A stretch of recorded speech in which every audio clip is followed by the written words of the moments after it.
শেখ মুজিবের ছবি অপসারণ করা হয়েছে বঙ্গভবনের দরবার হল থেকে।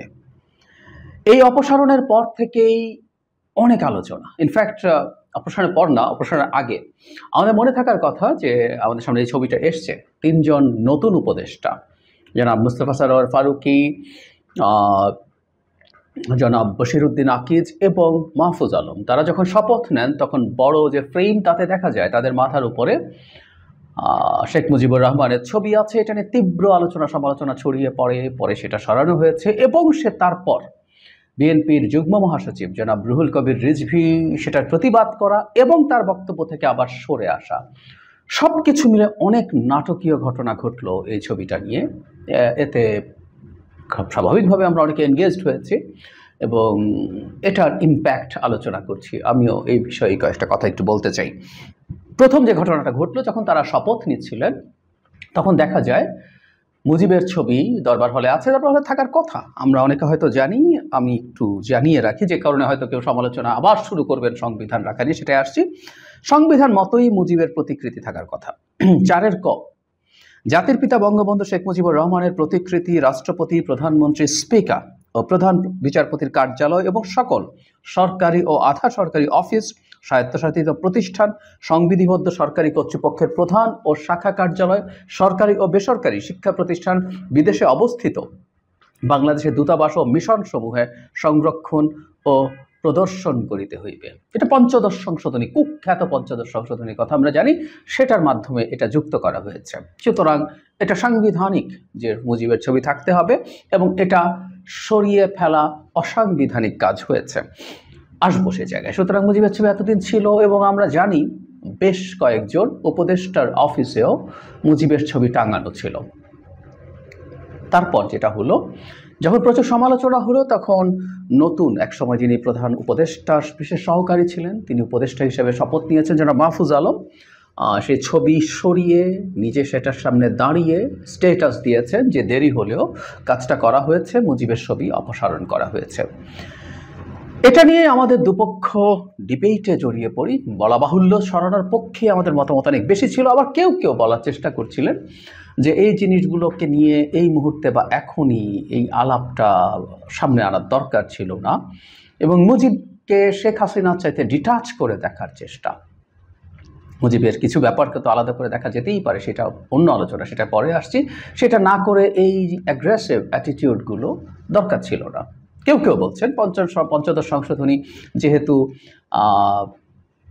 চ্যালেঞ্জড হয়েছে, আমরা সত্যিকার অর্থে এভাবে আদালত কি করবে সেটা আমাদের জন্য বলা সহজ না, কিন্তু এই সংশোধনীটা এত বেসিক সব রুলস এবং নর্মস ভঙ্গ করেছে যে এটা আসলে থাকার কোনো কারণ নাই। তো এটা যদি বাতিল হয়ে যায়, 4 ক বাতিল হয়ে যাবে, মুজিবের প্রতিকৃতি এমনিতেই অপসারিত হয়ে যাওয়ার কথা, তাতে আর এইটা নিয়ে এই আদেশের বলে, ওই সংবিধান সংশোধনের বলেই এটা হয়ে যাবার কথা ছিল, কিন্তু এটা করে প্রিম্যাচিওরলি করা হলো। আবার কেউ কেউ বলছেন যে এই সংবিধানের দিকে তাকাতে হবে কেন, এটা অনেকে বিপ্লব বলতে পছন্দ করেন। এখানে মুজিবের সব প্রতিকৃতি, সব ভাস্কর্য যখন বিভিন্ন জায়গায় ভেঙে চুরে চুরমার করে দেওয়া হয়েছে এবং মুজিব, আমি একটা ব্যক্তি মুজিব আছেন এবং বিশেষ করে 71-এর পূর্ববর্তী যে মুজিব আছেন তার আলোচনা আমাদের মুক্তিযুদ্ধের ইতিহাসে তো আছেই। তো সেটাকে যদি আমরা অ্যাটলিস্ট শেখ হাসিনার সিম্বল হিসাবে ভেঙে ফেলি, তো এই ছবিগুলো কেন অপসারণ করব না? তীব্র বিতর্ক ছড়িয়ে পড়েছিল।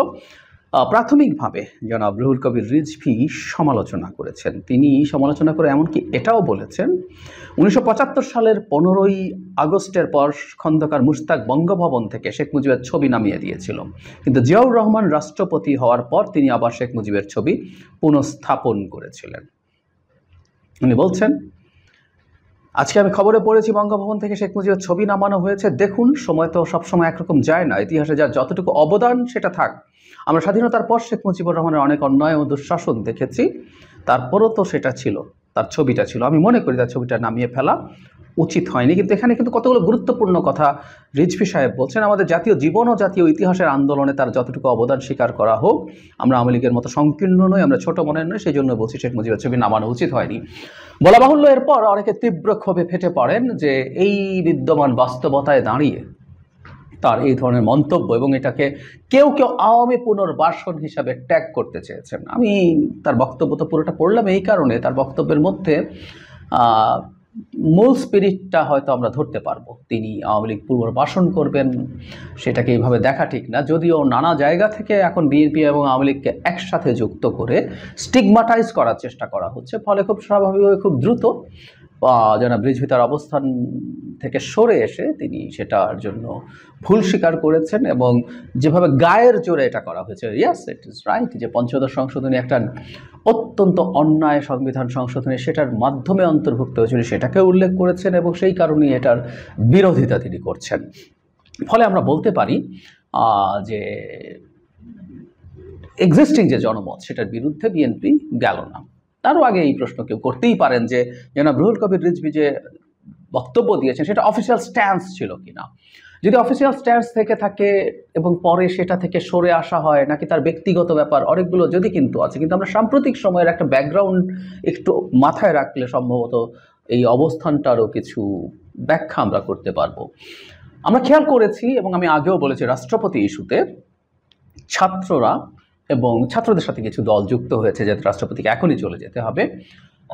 আবার বিএনপি মোটা দাগে একটা গ্রুপ অফ পলিটিক্যাল পার্টিসকে লিড করছে, যেখানে বিএনপি বলতে চাইছে রাষ্ট্রপতিকে সরানো এখন কোনো প্রয়োজন নেই, বরং সেটা কতগুলো ঝুঁকি তৈরি করবে।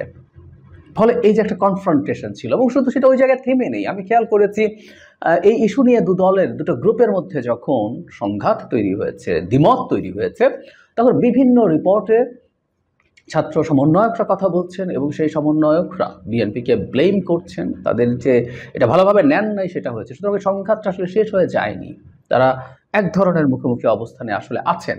সেইটার পরিপ্রেক্ষিতেই যেহেতু ছাত্রদের জায়গা থেকে এরকম একটা পদক্ষেপ নেওয়া হয়েছে, বিএনপি সেখানে পাল্টা একটা অবস্থান নেওয়ার চেষ্টা করছে কিনা এই ইন্টারপ্রিটেশন কেউ করতে পারতো, এবং এটা খুবই লজিক্যাল হতো না। রাজনীতিতে একটা কথা মনে রাখতে হবে, রাজনীতিতে যারা যা যা করেন, সামনে যা যা বলেন, তার চাইতেও আরও অনেক কিছু ভেতরের ব্যাপার আছে। মুজিবের ছবি সরিয়ে ফেলায় আমি বিপ্লবকেই, যারা বিপ্লব বলছেন, which I don't agree with, আমি বলেছি বহুবার, আমি এটাকে অভ্যুত্থান মনে করি, তো সেটাকে যারা স্পিরিট বলছেন, তার চাইতেও জরুরি কথা হচ্ছে তাদেরও কিছু পলিটিক্যাল আন্ডারস্ট্যান্ডিং আছে, পলিটিক্যাল গেইনিংয়ের কথা তারা ভাবছেন। নানা ক্ষেত্রে তারা আসলে দেখাতে চান যে তারা ম্যাটার করেন, সেই মেসেজ। আবার বিএনপি যখন এটাকে রাখার কথাও বলছে, তাতে যে ব্যাখ্যা আমরা প্রাথমিকভাবে রিজভী সাহেবের কাছ থেকে শুনেছিলাম, তার ভেতরে আসলে অনেক ব্যাপার থাকে। ওই যে বলছি, ভেতরে ব্যাপারটা এইরকম হবারই খুবই সম্ভাবনা আছে। কিভাবে আমরা দেখব? আমি আমার টেকের কথা যদি বলি, শেখ মুজিবুর রহমানের প্রত্যেকটা ভাস্কর্য যখন ভাঙা হয়েছে, ধরে ধরে খুঁজে খুঁজে, আমাদের ওই যে সময়টা ছিল, ওই সময়টার মধ্যে এই জিনিসগুলো ইনস্ট্যান্টলি, যখন একটা স্বৈরাচারের নিপীড়নে আমরা দীর্ঘ সময় ছিলাম, তাকে পালিয়ে যেতে হয়েছে, তখন এই ভাঙাগুলোকে আমরা অনেকেই এটা হয়েছে যে এটা আসলে শেখ হাসিনার যে দুঃশাসন, দুর্নীতি, অপশাসন, অসভ্যতা, বর্বরতা, তার সিম্বল। শেখ মুজিবকে সামনে রেখে উনি তার ন্যারেটিভ নির্মাণ করার চেষ্টা করেছিলেন। সুতরাং এগুলো ভেঙে ফেলা মানে আসলে ওটাকে ভেঙে ফেলা। মুজিবের প্রতি এটাও সত্য যে মুজিবের মৃত্যু যখন হয়েছে, সেই সময় উনি অত্যন্ত অজনপ্রিয় মানুষে পরিণত হয়েছিলেন। তিনি একটা রাষ্ট্রের শাসক হিসেবে, বিশেষ করে একটা যুদ্ধ করে স্বাধীন হওয়া রাষ্ট্রের সরকার প্রধান হিসেবে অত্যন্ত বাজেভাবে দেশ চালিয়েছেন। সুতরাং তার প্রতি মানুষের শেষ ইমোশন ওয়াজ ভেরি নেগেটিভ, কোনো সন্দেহ নাই। অ্যাজ এ হোল মুজিবকে যদি আমরা ব্যক্তি হিসেবে বিবেচনা করি, এই নেগেটিভসগুলো আসবেই, তাও ঠিক আছে। কিন্তু এটাও ফ্যাক্ট যে যেটা যারা রিজভী বোঝানোর চেষ্টা করছেন, যে মুক্তিযুদ্ধের সময় মুক্তিযুদ্ধের যে ইতিহাস, এটা নিয়ে আমি বহুবার এর মধ্যে কথা বলেছি, আর আজকে রিপিট করছি না। সেই ইতিহাসে মুজিব স্বাধীনতা না চাইলেও আমাদের মুক্তিযুদ্ধের ইতিহাসের শেখ মুজিবুর রহমান অত্যন্ত না, এভাবে বলাই বেটার, সবচেয়ে গুরুত্বপূর্ণ নাম। এবং আমরা অনেকেই এখন যে ফাউন্ডিং ফাদার্সের কথা বলছি, তার মধ্যে তিনি সবচেয়ে সিগনিফিক্যান্ট ফাউন্ডিং ফাদার্স। অনেকের মধ্যে তিনি তো থাকবেনই, এবং সবচেয়ে সিগনিফিক্যান্ট হিসাবেও আমরা তাকে অনেকে রাখতে চাইবো, অনেকেই রাখবেন। সো ওই ইতিহাসটুকু থাকবে। সুতরাং এই ছবি সরিয়ে ফেলায় মুজিব বাতিল হয়ে যাবেন বা খারিজ হয়ে যাবেন, আসলে তা না।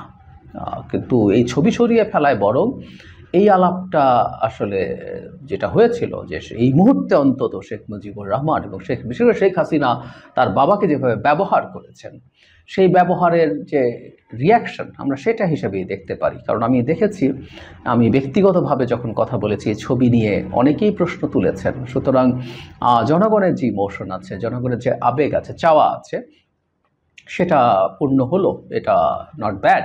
কিন্তু ওই যে বললাম, পঞ্চদশ সংশোধনী বাতিল হলে এটা কনস্টিটিউশনালি বাতিল হয়ে যেতে পারতো। কিন্তু বাংলাদেশে কিন্তু এই মুহূর্তে একটা ডিবেট দুটো পক্ষের মধ্যে আছে। একটা পক্ষ মনে করছেন কনস্টিটিউশনকে ছুঁড়ে ফেলে দেওয়া উচিত এবং এটাকে ডিফাই করা উচিত, সব ক্ষেত্রে এটার বাইরে যাওয়া উচিত। আবার কেউ কেউ মনে করেন যে না, সংবিধান থাকা উচিত এবং এই সরকার যেহেতু কনস্টিটিউশনাল ফ্রেমওয়ার্কের মধ্যে আছে, কারণ মনে হতেই পারে যে 15th অ্যামেন্ডমেন্ট বাতিল হলে তো এই মুজিবের এই ছবির ব্যাপারটা এমনিই চুকে বুকে যেত, তাহলে আর এই ঝামেলাটার প্রয়োজন ছিল না। ওটা বাতিল হলে এটা তখন সিস্টেম্যাটিকলি নেমে যেত, কারণ এটা তখন কনস্টিটিউশনে নাই। কিন্তু ওই যে বললাম, এখানেও রাজনীতি আছে, দুটো গ্রুপেরই রাজনীতি আছে, যে সংবিধান আছে কি নাই। আবার সংবিধান রেখেও সংবিধানের অবাধ্য হওয়া যাবে না, তাও না। এটা নিয়ে আমি অনেকবার কথা বলেছি। আমাদের যে সরকারটা গঠিত হয়েছে বা ভবিষ্যতে আরও বেশ কিছু জিনিস এই সরকার করতে হবে, যেগুলো অটোমেটিকলি এক্সিস্টিং সংবিধানের বাইরে গিয়ে দাঁড়াবে। যদি তাই হয়ে থাকে এবং ভবিষ্যতে আমাদের যে সংসদ গঠিত হবে তাকে এটা র্যাটিফাই করতে হবে, তো সুতরাং এটা সংবিধানের বাইরে যদি ঘটেও থাকে, তাতে সংবিধান খারিজ হয়ে গেছে, বাতিল হয়ে গেছে, ব্যাপারটা তাও না। তো সব কিছু মিলে দিস ইজ দ্য সিচুয়েশন। কিন্তু ওই যে বললাম, এই মুহূর্তে প্রত্যেকটা বিষয়ে এটার মূল টেকঅ্যাওয়ে যেটা, আমরা আসলে বিভক্ত হচ্ছি, ক্রমাগত বিভক্ত হচ্ছি, এবং বিভক্ত হওয়ার সমস্যা নেই। আমরা গণতন্ত্রে দ্বিমত থাকবে, মতদ্বৈততা থাকবে, কিন্তু আমাদের এই বিভক্তিটা অত্যন্ত অ্যাগ্রেসিভ হয়ে যাচ্ছে। আমরা এক পক্ষ আরেক পক্ষকে খারিজ করে দেওয়ার চেষ্টা করছি। এক পক্ষ যদি এই ধরনের, ধরুন বিএনপি যখন এই ধরনের কথা বলছে, আরেক পক্ষ তাকে আওয়ামী লীগ হয়ে গেছে, আওয়ামী লীগের সাথে পুরোপুরি ট্যাগ করে ফেলছে বলে বলছি। আবার আরেক পক্ষ যারা এটাকে এভাবে ফেলে দিতে চাইছে, তারাও তাদেরকে পাল্টা আক্রমণ করছে। এর মানে আমাদের ভেতরে আসলে একটা গভীর ফল্ট লাইন আছে। আমরা এই ফল্ট লাইনটা নিয়ে কাজ করা দরকার। নানা বাহানা, আসলে এই মুজিবের ছবি বলি, রাষ্ট্রপতি সরানো বলি, আরও যা যা, যেগুলো আসলে প্রত্যেকটা বাহানা, এই বাহানা এগুলো বেরিয়ে আসছে। আমরা যাতে ওই জায়গাটা খুঁজে বের করার চেষ্টা করি এবং সেটা নিয়ে কাজ করি এবং লিস্ট কিছু কনসেনসাসে পৌঁছতে পারি।